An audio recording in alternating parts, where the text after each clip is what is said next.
Okay, first we're going to get started by talking about how you can watch this video that you're playing right now of me and go back and forth between what I'm telling you to do and what I'm showing you to do and you doing yourself.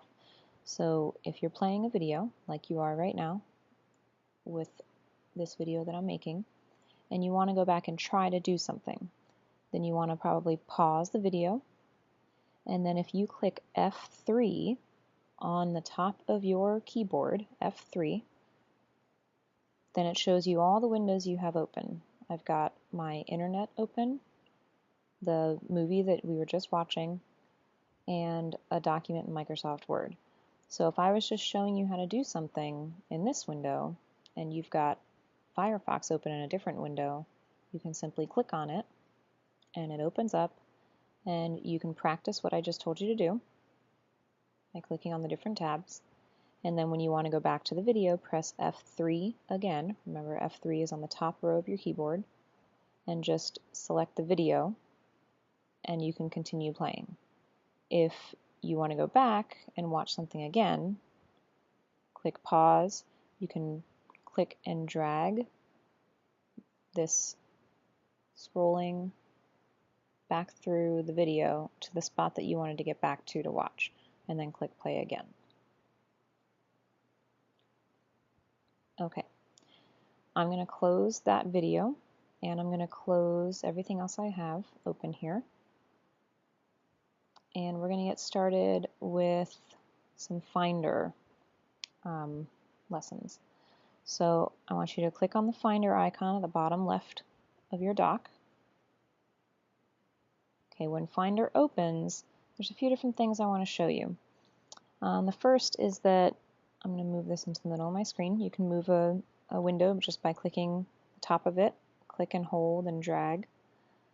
Okay, the first is that you can make your Finder window bigger.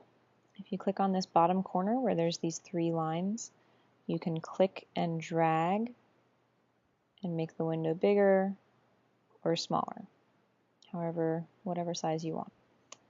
Okay, so I'm going to show you the different views of Finder first. So up here, all these little boxes are going to show the items as icons instead of that list that we were just looking at. So it shows all the folders as icons. If you want to open a folder or file in this view, you need to double click on it. Single clicking on the folder will not open it. You need to double click, and then it will open up a new folder. And if you would like to open something in that folder, you need to double click again, and so on and so forth until you find your file and you want to double click it to open, and it'll open in its new window. Okay, I'm going to close that. Okay, so that's the first view that you can use. The next is the one with all these lines, and this is going to show you a list of all the items. Sometimes it's more useful to have everything in a list here. And I can just look at all of these in their list. Now when it's in a list, there's a couple of different options for how you can open folders and look at your files. One option is that you can double click on it.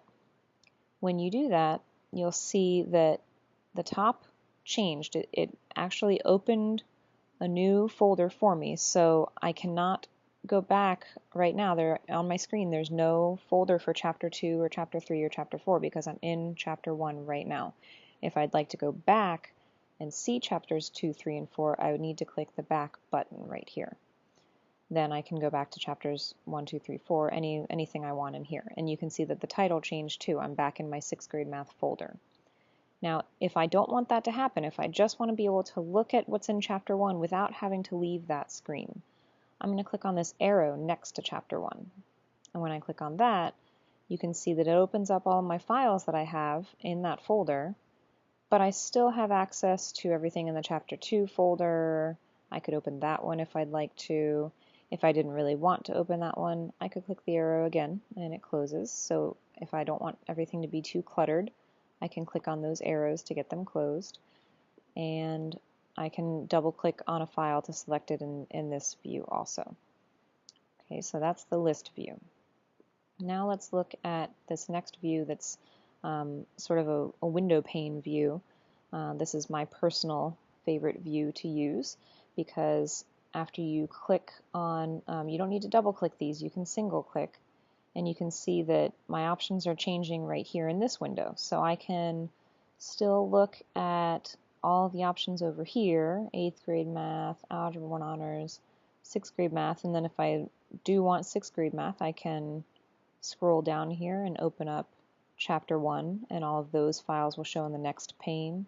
And if I had another folder to open, all of those, actually if I click on a file, then it will show me a little preview of what that file looks like. And most of them, most Word files, you won't be able to see too much, but at least you can get an idea of what type of file that is.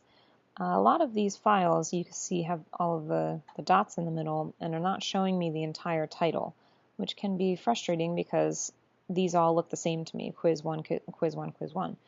If I want to see the entire title, I'm going to come down here to this double bar.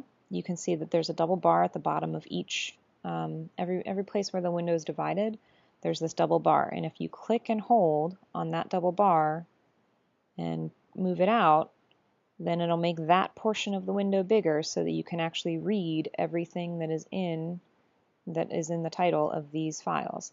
And if that part isn't important, then you can make it smaller.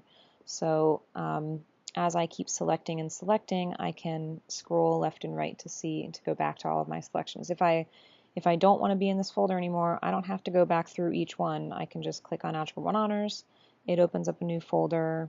I can go to Chapters, Chapter 1, a new test, and it just continues to open new windows for me each time. Okay, so then the last view is this view that is sort of almost like a CD changer type of view.